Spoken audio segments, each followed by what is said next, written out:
People's National Congress Reform, PNCR, presents Nation Watch.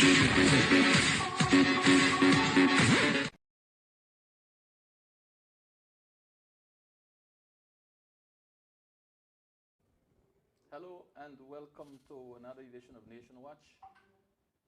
Today, 5th March 2023, a very important day for us in Guyana. You'll hear some drums in the background from time to time. We are celebrating Ghana Day today.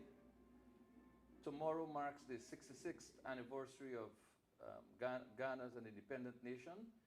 And as is usual, celebrations are held here at Congress Place on Ghana Day. So you're welcome. There's an open invitation to citizens to join us at Congress Place. The organizers have asked for a small contribution of $500 as you enter. So best wishes to Ghana and best wishes to the descendants, the Guyanese descendants from Ghana on this very auspicious day in the life of independent Ghana. And then on Tuesday, we have Pagwa, a national celebration. And I take this opportunity to extend best wishes to all Guyanese, and in particular, our Hindu brothers and sisters. Today we're going to be discussing some of the excesses of the PPP dictatorial regime in Guyana. If we're to talk about the excesses of the PPP, we'll be here for months without a break. Joining me today to have this conversation is Mr. Aubrey C. Norton, leader of the opposition and leader of the People's National Congress Reform. Welcome, Mr. Norton, to another edition of Nationwide. Thanks for having me, Marvin, and permit me to also put on records that Ghana Day is tomorrow and the PNCR remembers the independence of Ghana. On Tuesday, like you said, it's Pagwa.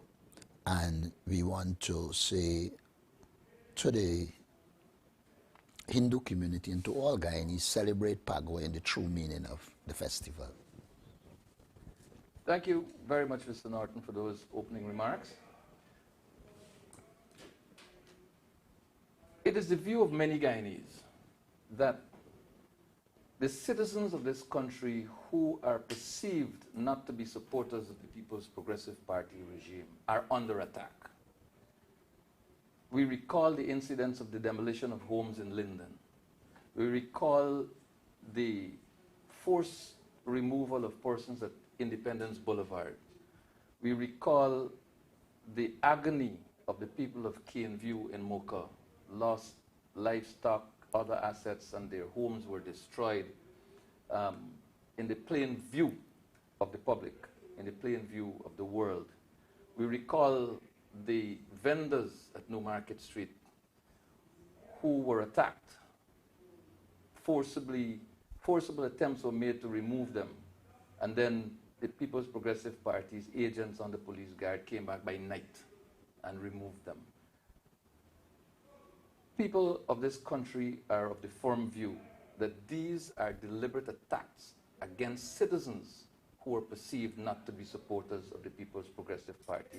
What are your views on this matter? Well, it is clear that it is the intention of the government to destroy all those who they perceive not to support them. It should be pointed out that a large amount of them are Afro-Guyanese, but we have cases of Indo-Guyanese, of indigenous peoples, who once they are not supportive of the People's Progressive Party, then they go down that route. You only have to look to see how they deal with members and supporters of their party. And in those cases, they will always move towards negotiation. They will always engage them. I saw recently an attempt at a protest at Rose Hall, and the police intervened, etc., with the aim of solving it.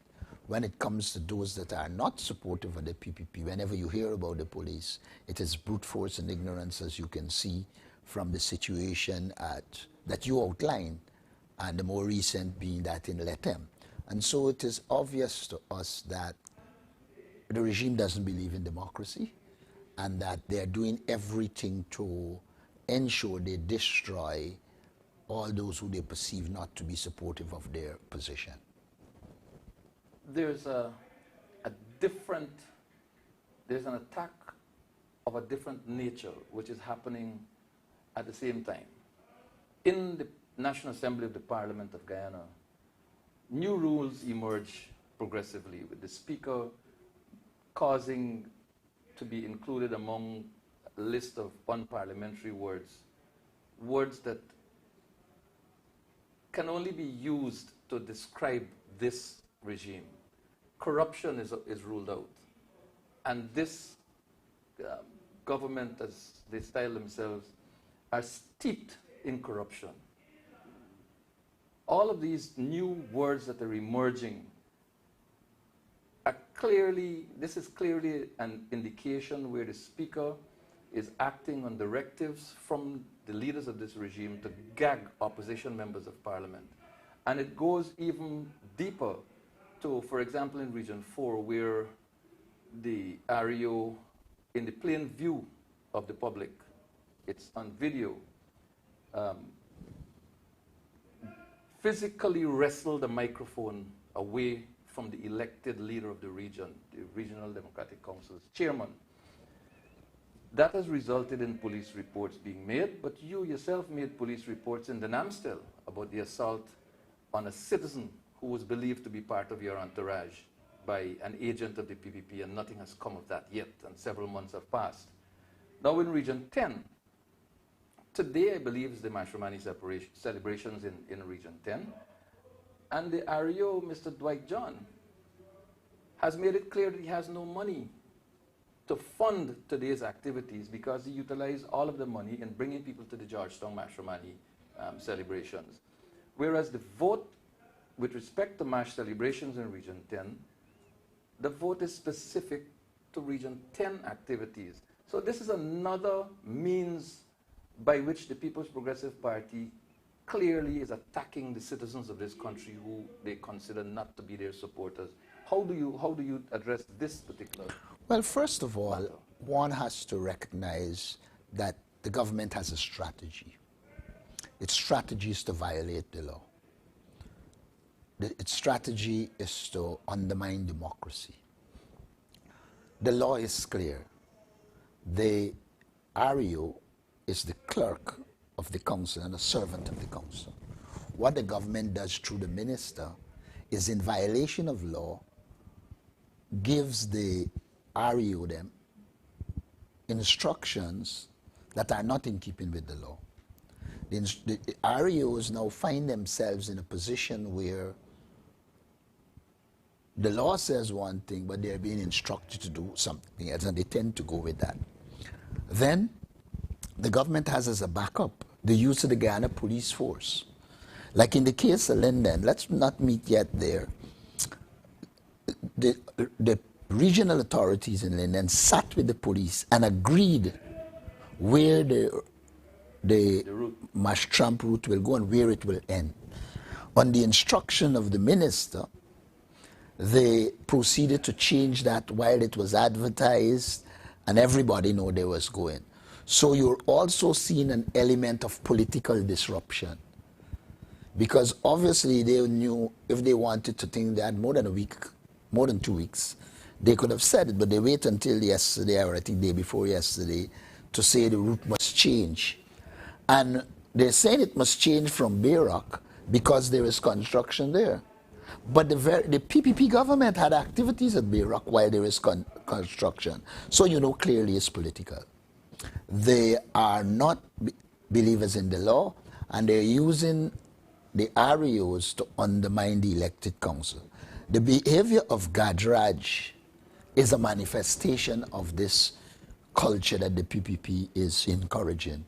And therefore, like I know the region has agreed, we need to have the issues we want dealt with by the council vote on it, and then we take the requisite action to ensure that the town clerk, no sorry, in this case the REO, well, town clerk, they do the same with the town clerk, but in this case, the REO should be made to comply with the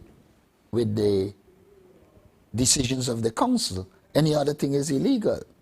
And so once it's a decision of council, I believe it can be taken to court and the matter be dealt with in the court, because clearly Dharam Lal is not somebody who even understands democracy. All he knows is this is the PPP agenda, and he's going full ahead with that. And that is what we need to confront. Feeling protected and insulated from any negative consequences for his actions. I want to take you to a place now where the People's National Congress is clearly under attack. Attacked by the People's Progressive Party and their rogue elements.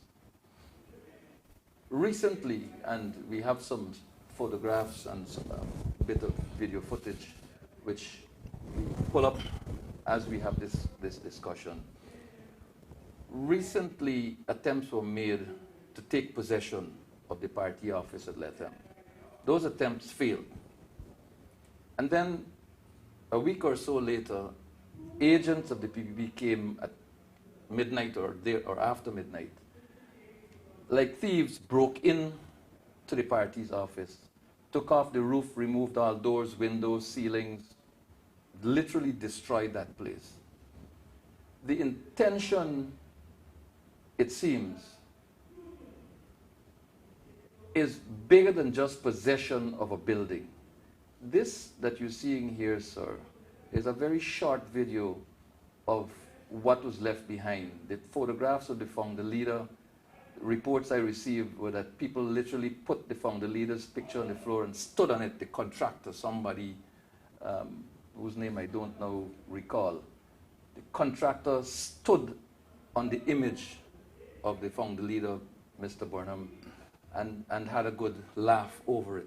So this is bigger than just demolition for a purpose of occupation.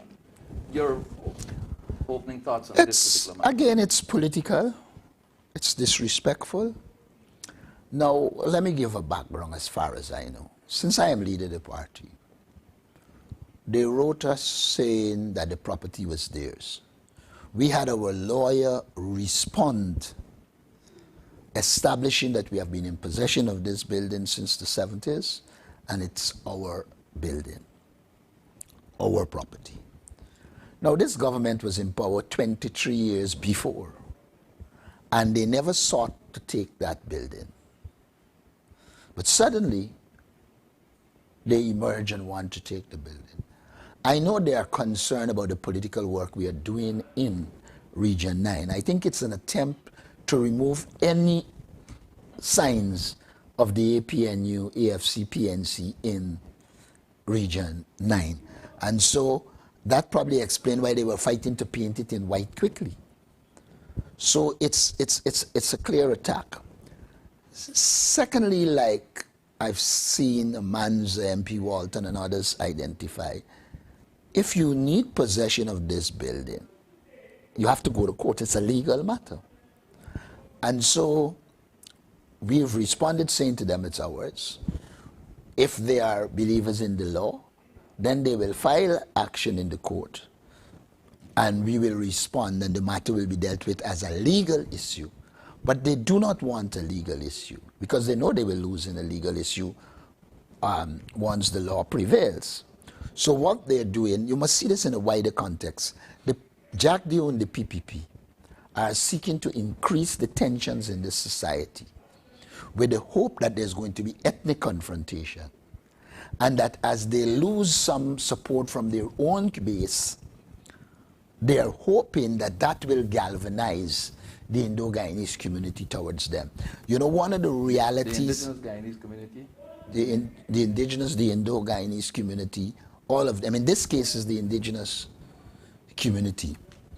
Now, if you follow what is happening, you will see it's a clear attempt to incite ethnic tension.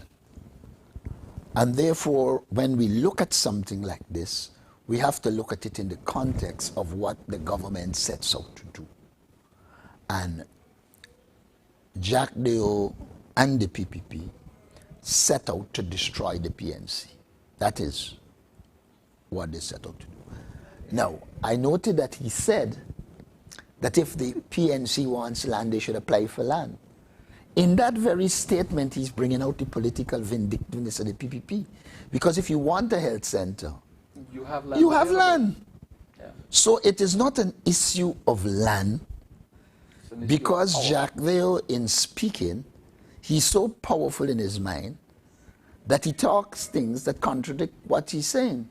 If the issue was land, the government has access to land all over the Rupununi and all over the country. And so it is clearly political. It is clearly aimed at disrupting before the local government election, and it is clearly aimed at ensuring that there is confrontation and tensions raised in the society. I was also going to the point that in PPP strongholds, people are complaining in the areas, those close to the areas, those close to the party are taking advantage of them. And as this happens, being alienated from the PPP, and the way they see themselves regaining the supporters is by pushing for a conflict with the PNC, in which there is ethnic confrontation, and then they will do like they did in 1997, claim that it was thugs, and they use it to rally their support base against the African Guyanese community. While we will take on the PPP, we are very conscious of what they set out to do. And we will take them on, seeking as much as possible to ensure that that doesn't happen. If you look at the protest for the Quindon Bacchus, they were very quick to put people in the protest to create problems, and then sought to describe the protesters as hooligans. And now they've gone to the extreme of charging them for terrorism. So you could see it's a political plot that is emerging. But there's another face, there's another side to what's happening in Lethem. The coalition has gained ground in Lethem, electoral ground. Yeah. The coalition has done significant work in the Rupununi, in Region 9. And persons have been gravitating to the coalition. So among the first actions taken by the People's Progressive Party after August 2020 was to violate the procurement legislations and pay in advance for large numbers. So among the first actions taken by the People's Progressive Party after August 2020 was to violate the procurement legislations and pay in advance for large numbers. Clearly that did not work. They're still being rejected. And so they went and they sold carbon credits. And then they took money from the carbon credits and they offered 15% crumbs to the indigenous peoples. And that has been rejected as well. So the PPP finds itself rejected on both fronts when they try to convince the indigenous peoples to join them. So this other side of the equation clearly is one where the PPP has decided that they're going to beat up on the PNC and signal to the indigenous peoples that they can beat up the PNC and therefore they shouldn't bother with the PNC. And so it was Machiavelli who wrote that it is better to be feared than loved if you cannot be both. So this is clearly the objective of the People's Progressive Party. What message do you therefore have for supporters across the country and in particular in Region 9? First of all, we know that the strategy is to instill fear. Our message to them is to stand up, stay firm, let us continue to expose the PPP. The PPP is in a mode of self-destruction, and we shouldn't be provoked, though we should need to be proactive in taking on the People's Progressive Party. Now, the People's Progressive Party recognizes that it is losing ground. And that is why when I saw Jacques Theo talking about taking back the extra time that we lost apart from the fact that it's legal stupidity, because the Constitution says that 5 years after the first sitting of the National Assembly, the Parliament stand dissolves and there will be elections. I don't know how he's taking it back. But what I want to say to our supporters, don't be carried away by that. What he's trying to suggest is we want to be there long. I believe this is a ploy to let us not focus on preparing for elections, and then they will seek to call elections early next year. So I would say to people, be focused. Don't be carried away by statements. If you look at what they're doing at the level of the Elections Commission, you will see that they are preparing for general elections. And so this is really to browbeat people. Our supporters need to continue to organize, mobilize the base. And stay focused. Stay focused, and let us prepare to do what is required to ensure we see the back of the People's Progressive Party. That should be our focus. I want to make one last point. Sure.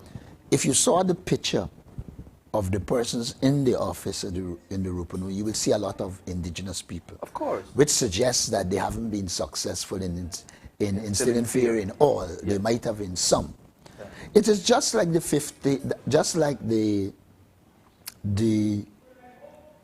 10 days workers. I saw them posing up with the 10-day workers. They having instructed them to go. So they're putting up these pictures like if they're getting the support of these people, when in fact they are playing games. Mashromani should have given you an indication of how the PPP operated. They've sent out instructions saying, if you didn't participate in Mashromani, you will go home. I know for sure that was said in the Ministry of Youth, Sport and Culture. And when you look at Mashromani, only one ethnic group participated. Yeah. And so you see what they are up to. They instill fear, but they obviously said to their supporters, you don't have to go. This was intended for the other people. The other people. Yeah. I want to assure you that based on feedback, and I'm very close to the ground in the Rupununi, indigenous people are angry at what happened. That building represented a beacon of hope for people who have lost and continue to lose hope in what's happening in our country. That building was painted in the colors of the People's National Congress reform, and it has since been painted over in white by the invaders. But I want to show you, oh, by the way, before I go to this, if you notice in those still photographs we showed a minute ago, that fuels anger as well, because little storybooks for children were destroyed and thrown in the garbage and set alight. They had 11 barrels of food and clothing. Other things that we were to give to the people in the Rupununi. Yeah. And I think they know that those things went in. And they stole them. They stole them, and we expect the police to deal with it because that is a crime.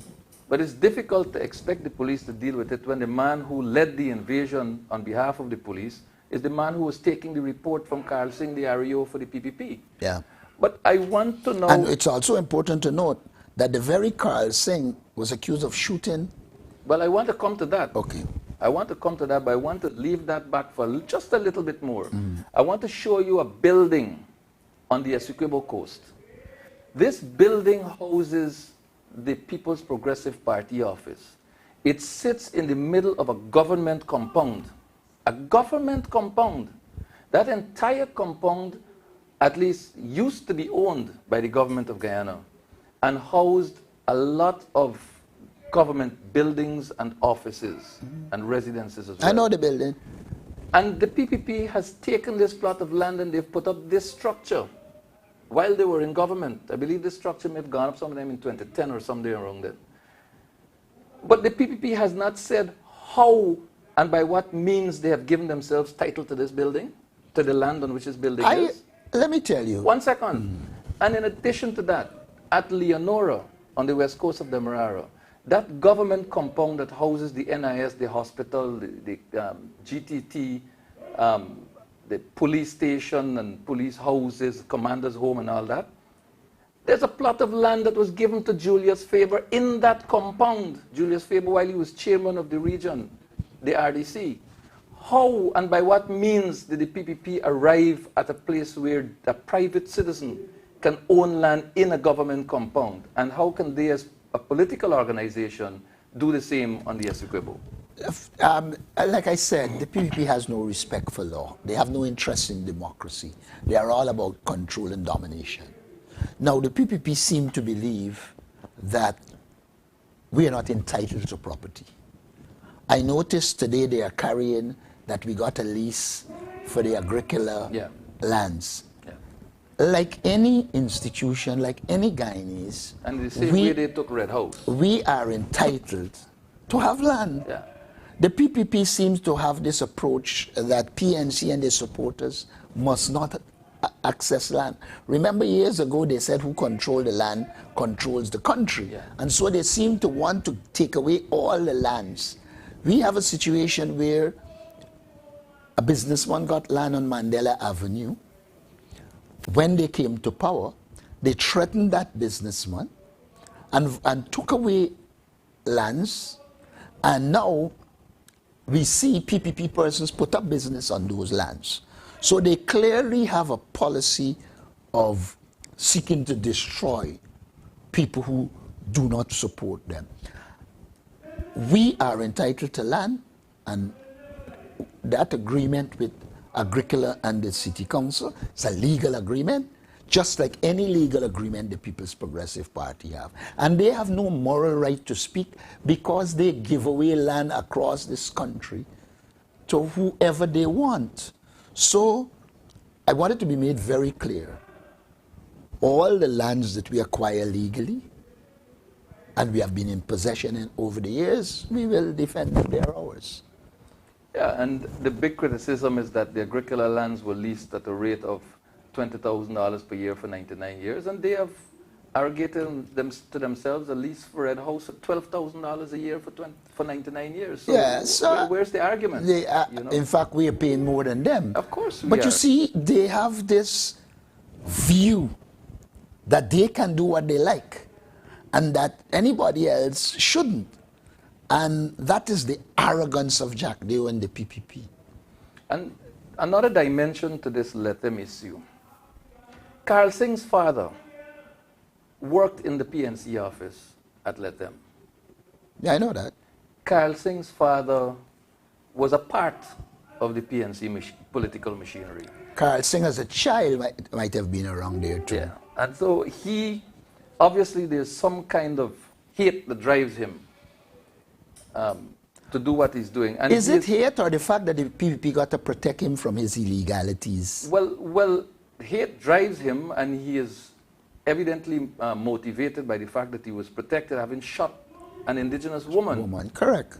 And you see, the PPP has this way of utilizing people who they protected.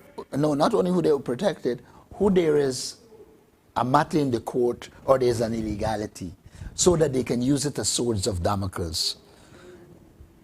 The PPP, in a structured way, seek to find out all that they could find on people. In my case, I think I know that they went through everything in every ministry that I was, but they haven't found anything. So they've taken to scandling me. But it's the way the PPP operates, and we need to be focused. Our people need to continue to operate within the law, and let us fight for the things that are legally ours. Viewers, you will recall the Mocha incident, where a policeman who was before the court for a criminal offense is alleged to have taken a baton and hit a woman while she lay helpless in the mud. Soon after that incident, or that alleged incident, the charges against the policeman were dismissed. Yeah. And this, you're seeing again the Carl Singh issue. This is an indigenous woman who was shot and who had to seek medical attention in neighboring Brazil because the quality of our health care in Lethem was inadequate to take care of her. And all of a sudden, dark hands moved behind the scene, and she decided she wanted no legal issue with this matter. And so Carl Singh lives to fight another day and to oppress the people of the region in the name of the PPP. But here's what's interesting. No, but it's important for us to know the PPP strategy. The PPP always engage shady characters. If you look at their operatives in Buxton, you will see what we're talking about. In Linden, there was one who's wanted by the law by them. Yeah. And they forget everything about that. You see, Jack Dale is of the view that once he has something on you, you're obligated to him. You had the case where they're trying to put something on you, and when they recognized that they couldn't, they backed off. So they are uncivilized people in some regard. They don't find themselves on the side of the law. They look for the lawbreakers, protect the lawbreakers so they can use the lawbreakers to achieve their objectives. Now here's what's interesting. Viewers, you tune to Nation Watch. My name is Marvin Williams. I'm your host. Your guest, you know, Mr. Aubrey C. Norton, leader of the opposition, leader of the People's National Congress Reform, and we're discussing some of the excesses of the PPP's dictatorship in Guyana. Jack Dio issued a statement that said this is the final bit on Let Him. He did not order the possession of the building to be taken, Let Him building to be taken by PPP operatives. He didn't order it. His government didn't order it. It was the RU acting on his own. But then you saw a statement soon after being released by Dharamlal, who said, we will not be bullied. So it is apparent that it was Dharamlal who issued on behalf of the PPP the instruction, and Jagdeo decided to throw Carl Singh under the bus, having regard to his known character and shooting of a female and on all these things. It's okay, he can go. We can dispose of him. He's bad news for us. But then Dharamlal spoils the play. What does this tell us as a nation about the PPP? First of all, let me say this. Bara Jagdeo is a Goebbelian Hitlerite propagandist who is a threat to peace, stability, and a barefaced liar and incompetent racist. I'm saying this because he made a number of allegations against us, which I want to deal with. Yes. First, he argued that the APNUAFC and PNC are incompetent. There is nobody in which the evidence establish incompetence more than Bara Jagdeo. He has the failed Skeldon project. He virtually bankrupted NIS. He produced a failed and more factory. You had a charity wharf that was sailing away. A failed fiber optic cable that cost us millions. When it comes to scams, he had the law book scam. He had the Dolphin scam. The FIP Motilal and Malio Road scam, the fertilizer scam. If we had to sit down and talk about the scams and illegalities on the Jagdeo, two things will come out. One, he's incompetent because he failed, and two, corruption reigned while he was head. So we need to make it very clear that as far as the evidence suggests, Jagdeo is corrupt and incompetent. He says then that the PNC is the most racist party. And I was like, Jagdeo is saying this? A man under whom more than 1,000 African Guyanese were executed? A man under whom they fire African Guyanese public servants as they like? A man under whom African Guyanese could hardly get a contract. And were not qualified to hold international postings. And where Roger Luncheon made it clear that there was no qualified black to be an ambassador. Are you serious? Bara Jagdeo has no moral right to speak about anything about racism. And it is reported by some, and they allege that he told them he's going to destroy the African Guyanese community. So we have to be on alert. May I also point out that under the PNC, Indians got contracts. The records will show they had many contracts. And Jagdeo got scholarship. Well, I'm on word Jagdeo scholarship because I don't know how much he learned academically. Do I know he learned a political wheel and deal? So, but the point is here, he has no right to speak moral or otherwise. He has been the most racist president in this country, and he continues to be a fueler of race. He went on to say that Burnham was CIA and Burnham should be tried for treason. Let me say this to you, Jagdeo. The Soviet Union financed the PPP. There is a document that will show Dr. Jagan asked Czechoslovakia for money, and we know full well the only difference between what they're saying, and I don't know that Burnham, the documents said that Burnham took money from them. That is what he put into it. But we know that the PPP was financed by the Russians, then Soviets. And so if Burnham committed treason, so did Jagdeo. And then we turn to Sugate. But before you get to Sugate, let's go to Sugate. Here is a man that there's serious allegation of corruption, treason, rob the people of this country, and then they turn around and prevent investigations. What Jagdeo is trying to do is to blame people before the blame is thrown at him. He knows full well that he's corrupt. He knows full well he's incompetent. He knows full well he is racist. He knows full well that the things he is doing will promote ethnic tension. And so he proceeded to say that we are talking about Burnham because there's a crisis in leadership in the PNC. He knows full well this is the centenary of Forbes Burnham, and therefore we are obligated to honor Forbes Burnham, and we're doing that. And who speak about the dead, Dr. Jagan, more than the PPP? Than Jagdeo. Whenever he was in trouble, he went straight back to Babu John and made a racial presentation with the hope of whipping up that kind of support. So the man is a barefaced hypocrite. In his own party, he talking about crisis of leadership. We manage whatever crisis we have. In all political parties, there are differences. But what did he do? I believe he contributed in some regard by his actions to the death of Navin Chandapal. He treated Navin Chandapal in a very terrible way. He didn't seek no attempt to negotiate or to find solutions to his internal crisis. He expelled Ramjatan and Moses. He has no moral right.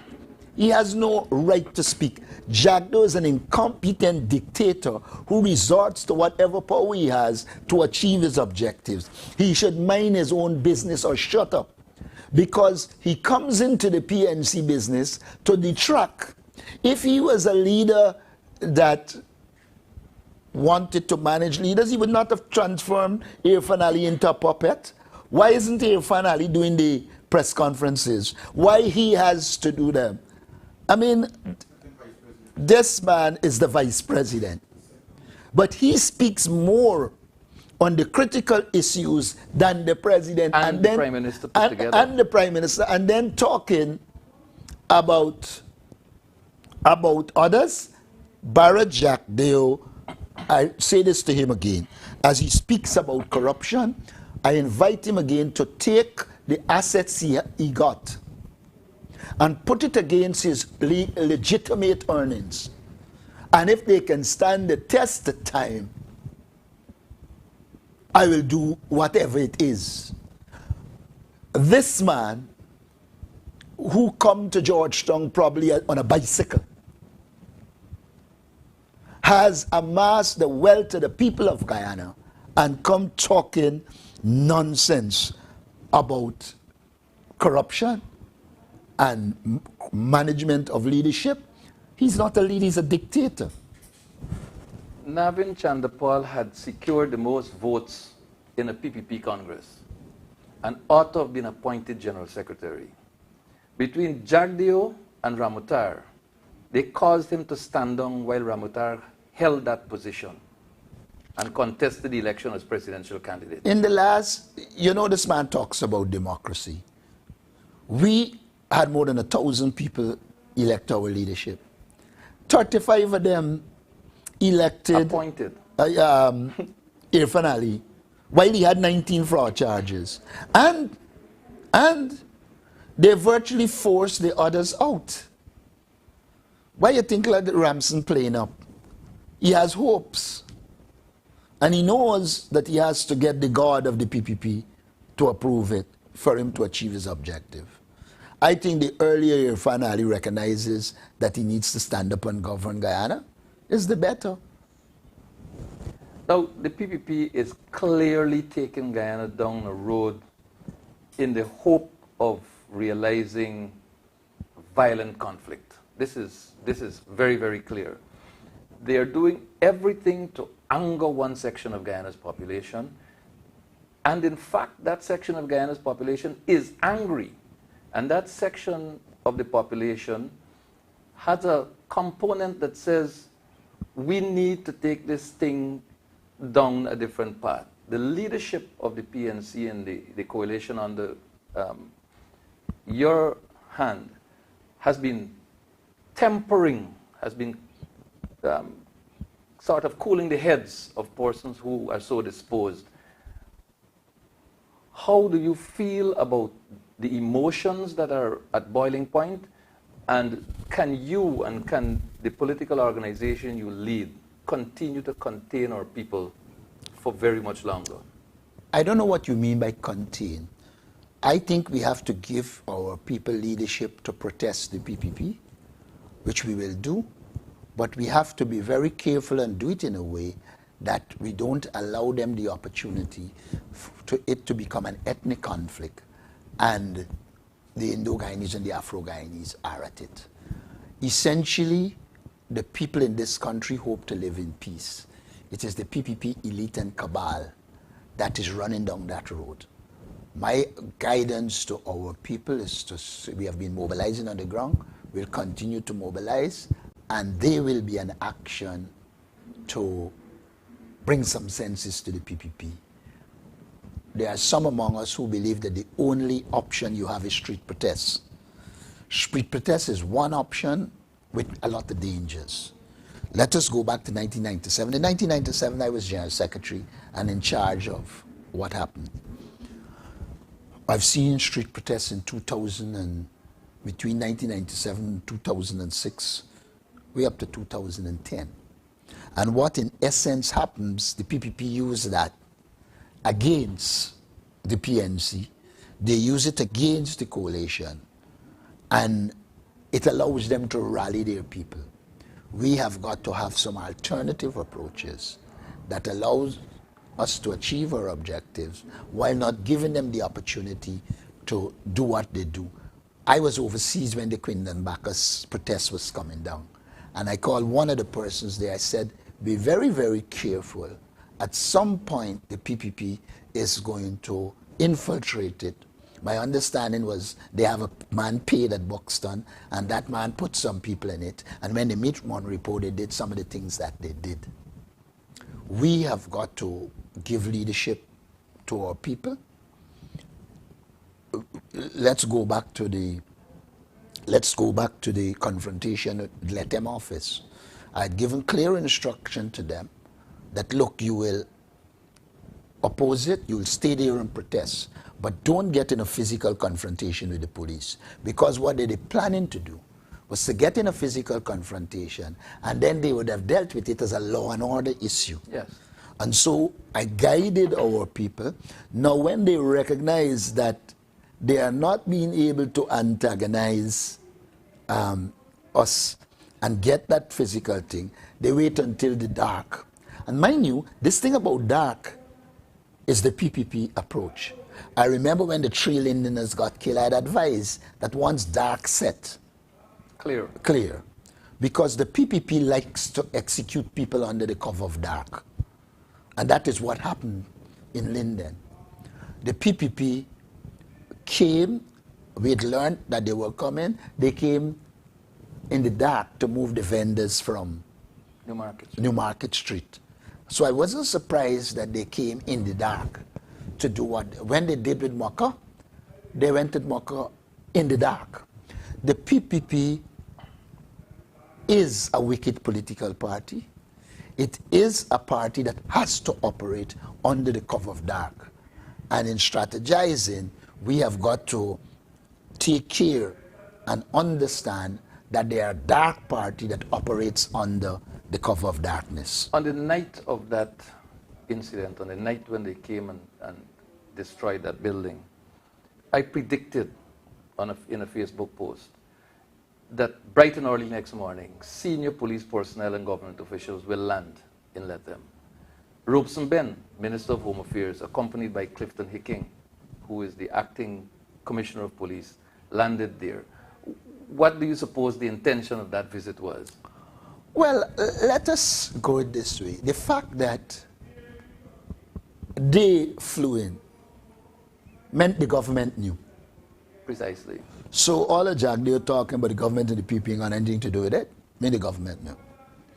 Now, I think their strategy was to do what they did, but then disown it. But when Dharam Lal, in his normal youthful exuberance, said what he said, he exposed the tail. So they weren't able now to go through with what they were planning. Now, this whole thing has exposed the PPP. The fact that Jack Dewey said people should apply for land means that they have lands that can do what they want, and therefore it's just an unnecessary attack. Secondly, the fact that Robeson Ben, you know, I want to make the point about the PPP. The PPP is still a communist party when it comes to how they operate. They are a capitalist party when it comes to accumulating wealth. But when it comes to how they operate, they are a communist party. Jack Deo, none of them could have done anything without Jack Deo sanctioning it. I am clear in my head that it was sanctioned by the People's Progressive Party, but they hope to create a plot in a way that it will not look like them. And so when Robeson Ben and Hickin flew in, was to give cover to the police with what they did. But then by that time, it was exposed. I also sense, when I got the call the night, the first thing I said to our people, ensure it is videoed. Well, I said, share it live, but they were having internet problems. So I said, ensure it is videoed. And so they videoed it, and so it is all out there. You know, the biggest problem the PPP has right now is the way they can be exposed in a way that they weren't before 2015. And so they are now battling with their communist approach and this new era of information technology. And that is what is giving them problems. But whenever you see Robeson Ben, you know it's an instruction given. There's no evidence that Robeson Ben could operate on his own. There's no evidence that the REO operates on his own. So all this thing about Jack there, but they have nothing to do with it. It's just showing you how he lies and how he's barefaced. And in the same breath, tell you you should apply for land. We have about 10 minutes remaining. There's this belief that the PPP has lost ground between 2020 elections and now. There's evidence to establish that they have. Corruption, the high cost of living, the involvement of high-level government officials in allegations of corruption, the attitude and disposition of the Speaker of the National Assembly while presiding in the chair, and a number of other bits of evidence present themselves easily. And so there's this belief that the PPP is trying to find a way to distract particularly the international community, the governments and the investors, potential and present investors. And so they want this conflict to happen so that they can charge people with treason, put them in prison for life, or, you know, some undetermined period of time and so on.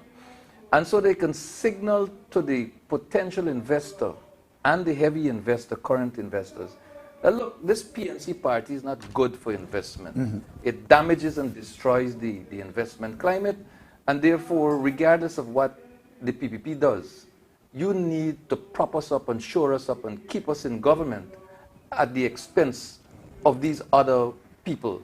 And so they want desperately, and this is what I believe our viewers need to get, they want desperately a confrontational course so that they can pander to the international community, leaders and investors, to say this party, the PNC, is bad for investment. Well, yes. I want to start, you know, I was in the Bahamas. Yes. And I'm going to sue the journalists that misinformed. I went to the Bahamas to meet the Prime Minister. The engagement was with the Prime Minister of Bahamas.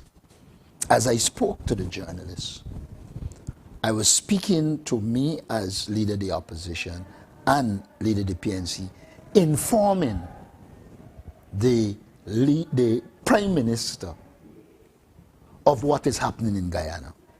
At no stage did I say to this journalist anything about the chairman of CARICOM. He, in asking, was describing him as the chairman of CARICOM, which he is. And therefore I can't deprive him of the right to do that. But throughout this presentation, I spoke to the Prime Minister. We had a short conversation because I was to meet the earlier day and we had flight problems. And when I arrived, I met him just before I left the country. First of all, they put that week, I complained. I didn't complain. I informed the Prime Minister of what is happening in Guyana, which I have a right to do. The PPP seems to believe that you must not speak to people in the international community. Only of them have the reserve right to do that. My position is simple. We will popularize the atrocities of the PPP in this country. We will speak to CARICOM leaders and further afield. That process will continue because the government doesn't like the facts to be known. They like only their side of the story to be out there. Now, once we are speaking to the leadership in the Caribbean, we began to speak to Caribbean journalists as well. So a lot of the Caribbean is hearing what is happening in Ghana. That is offending them. They don't like that. But what they are not doing is pointing out anything that we said that is untrue. Because all that we're saying is true. Now, as it relates to promoting tension, you mentioned some variables, but there's a key variable I think we need to pay attention to. In virtually every PPP stronghold that you go to, the complaint is that there is some PPP person who is monopolizing all the resources, treating people with disdain. It happened when I was in Kanji. It happens when I was in Bushlot. I was at Fort Ordnance too. On all of these occasions, there were complaints about this little group in the PPP that monopolize things and treat people as they like. And that is backfiring. You see what happened recently in Rose Hall. Yeah. And so, on the quarantine, people are recognizing that in terms of drainage and irrigation, we did a better job than them. They recognize that we handle rice better than them. Well, I sense they know that they now fool them about sugar, and that sugar is a disaster. So what they're doing is now coming into African Guyanese communities with the people they're paying, etc. Bring them, take pictures with them, and put it up as if, and they're telling Caribbean leaders that they're making inroads into the African Guyanese community. It is therefore our task to expose what they're doing and let the entire Caribbean know what they're doing. And at the same time, we need to take action to ensure that they don't lead us down the road of a physical ethnic conflict. Because like we've said, that is what they want, that is what they've avoided. But we can protest the PPP without that approach that will allow them to achieve the objectives that they want to achieve. Finally, Mr. Norton, what is your message to investors and potential investors, particularly in our oil sector, oil and gas sector? And what, by extension, is your message to foreign governments with respect to where we are as a nation and what the excesses of the PPP are targeting, what they hope to achieve, and what is your party's position on these? First of all, we have a history of encouraging investment. Outside of the period essentially when the PPP and the PNC, well, the PNC was considered socialist, they were communists and we had other state enterprises. It was Desmond Hoyt who liberalized this economy. It was Desmond Hoyt who got rid of most of the state entities. In fact, when the PPP came, they kept the state entities, Gaisuko, GPL, etc. So we have a better record than them when it comes to private investment. And I would say to people, it is we who brought Omai, Barama, you can name them. GT&T, you can name them. So we did that. Secondly, I would say to them, we have always been open to the private sector and willing to engage them. When we were in government, we engaged ExxonMobil and there was an agreement. Some are criticizing it. Even the people who was critical of it now seem to be the best person. It seems to be the best thing for them. What I would say to the investors is under the APNUAFC and PNC, they will always be welcome, and that we believe investment plays a critical role in Ghana. However, everything we'll do, we will do it within the confines of the law to ensure that our people are respected, law is maintained, and we can promise them there will be no vice news, disclosures, and that kind of illegalities that affect investment.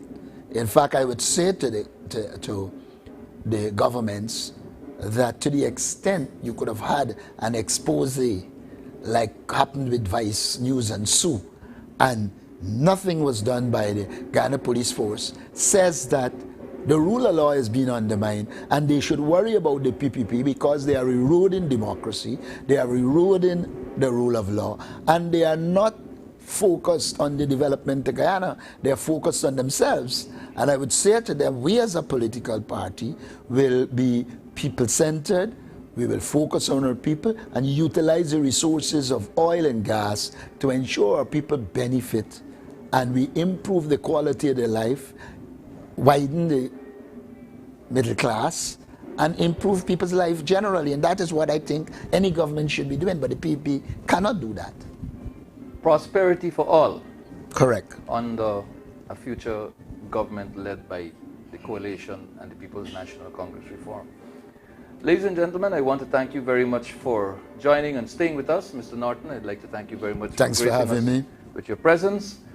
And once again, as we take our leave today, you can hear the drums in the background. Ghana Day celebrations are on at Congress Place, Sophia, and you are welcome. You are only required to deposit a small contribution of $500 at the gate as you enter. And it's a wonderful experience. But I think you should also mention that it is not a PNC activity. No, it's not. It's a Ghana Day committee, right, but we facilitate them with the use of the place. The use of the facility. Yeah. So it's happening here, having been organized by the Ghana Day committee. So, and before I go as well, I'd like to, again, extend best wishes to all Guyanese, and in particular our Hindu brothers and sisters, for a safe and respectful observance and celebration of Pagua 2023. May God bless you until we meet again. Be good to yourselves.